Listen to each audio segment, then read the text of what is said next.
tujuan pembelajaran kita hari ini, yaitu melalui slide PowerPoint yang Ibu sampaikan hari ini, semoga Anda semuanya dapat melakukan perhitungan mengenai transaksi-transaksi yang terjadi pada akuntansi perbankan. Oke, sebelum kita masuk ke dalam pencatatan transaksi tabungan, ada beberapa prinsip yang harus kita kuasai sebagai seorang accounting yang akan melakukan pencatatan transaksi tabungan ataupun penjurnalan nantinya. Nah, prinsip yang pertama, setiap setoran tabungan dicatat sebesar nilai nominal setoran dan disajikan sebesar nilai kewajiban. Lalu prinsip yang kedua, nilai kewajiban adalah saldo ditambah bunga yang diperhitungkan dan dikurangi dengan pajak nantinya. Prinsip yang ketiga, setiap bunga yang diperhitungkan dikreditkan ke rekening tabungan nasabah.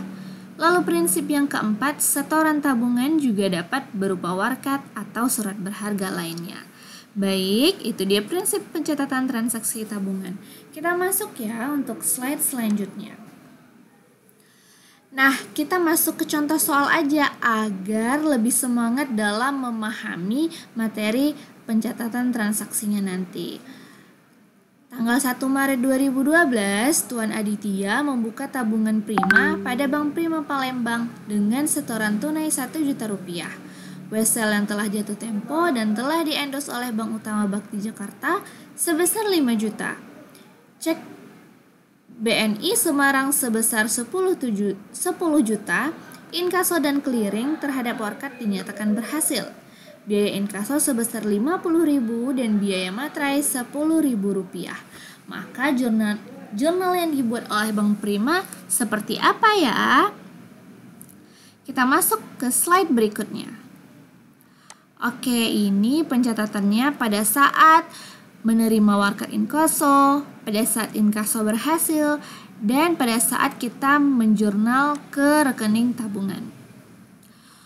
Nah, di sini pada saat transaksi menerima warkat inkaso, keterangannya yaitu rekening administratif atau RAR warkat inkaso diterima, posisinya di debit sebesar Rp5 juta.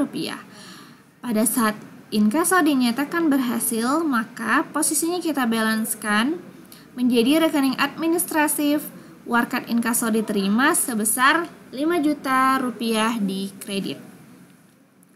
Pada saat mencatat ke rekening tabungan, maka jurnal yang kita perlukan adalah rekening antar kantor cabang Jakarta sebesar Rp5 juta.